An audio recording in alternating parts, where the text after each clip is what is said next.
Cheers to Narragansett. Jonathan Richman.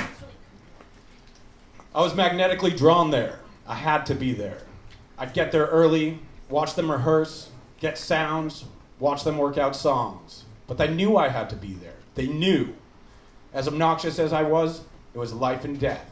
They could see in my eyes that it was life and death for this little high school squirt. I felt that I'd run into the people that understand me, as a person that has never been understood at all.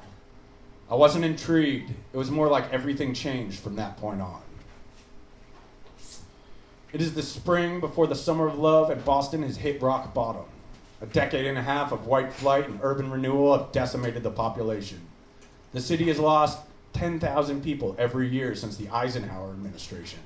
Industries like shipping and manufacturing that have been the city's lifeblood since colonial times are disappearing. Entire swaths of the population have been abducted and ejected through eminent domain, sent scurrying by bulldozers leveling neighborhoods to make way for progress. Families searching for a safe place to raise children beyond the smog and traffic and chaos of the city are pouring into the suburbs. The tax base has vanished and the city services are disintegrating. The city is on the edge of collapse. But the city had not been completely abandoned. Amidst the crumbling vestiges of industrial revolution and the entropic state of the historic seaport, there are still some folks in love with the city. Some will never leave, entrenched from them the moment their people got off the boat, whether it be the Mayflower or one of the thousands of less esteemed vessels that had brought the Irish, the Italians, the Greeks, and the Russians. Boston is a city resistant to change, a city that can't handle a microphone. A city that clings to the way things were, slow to embrace the new, skeptical of outsiders. It is a city that loves to complain about the church, about the weather, about the bums on the baseball diamond at Fenway Park. God bless Fenway Park. Amen to that. It doesn't smell like pee anymore. It's a little depressing. Well, I haven't been there for a couple of decades. But I'm sure your pee smelled really bad. No, Nice one. What up, Shane? Thank you for coming out. We're talking about pee.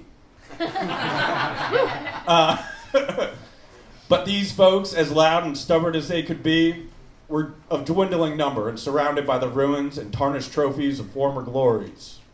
The empty spaces that the old guard had created through negligence and forced displacement are being filled with a new breed.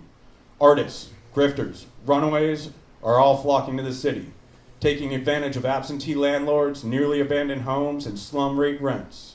Musicians, painters, and writers are living alongside college kids and ex-cons, immigrants and soon-to-be expats, all living on the cheap, making new art, making new culture, making the city elders squirm. The city had been a principal location in the folk revival. Club 47 in Harvard Square was the stage that launched Joan Baez and played host to early unbilled Bob Dylan shows. It was one of the earliest participants in the psychedelic experiments that are shaping the new culture. The city has always been a magnet for the country's best and brightest, weirdest and wildest. Marijuana is plentiful, birth control is readily available, and LSD is still legal. For a few months, at least. These are heady days. These newcomers may not have been the vice-loving sailors cavorting and fighting in Old Scully Square, but they are sinners and slum dwellers just the same. These are exactly the same people the old guard had tried to evict in the first place. There were weapons to be yielded on both sides. The old guard had the Federal Housing Act of 1949, which had been used by the Brahmins to evict an entire neighborhood of political opponents in the 1950s. The full weight of the Housing Act's eminent domain powers and the might of the Eisenhower interstate system are being thrown about to gut neighborhoods. The old guard have the Boston Redevelopment Authority. The old guard have the Boston Warden Watch Society and the city censor. The old guard have the courts and the cops, occupancies, and enough ego to assume moral authority. Their opponents would be armed with art and love and the idealism of youth. Jonathan Richman. I grew up in the suburbs of Boston and went wherever I could in Boston when I was 16. Just wandered around looking for ways to get in the music scene. And I didn't really know how, but I did. Somehow, magically did. And when I was 16, I heard the Velvet Underground, and everything changed.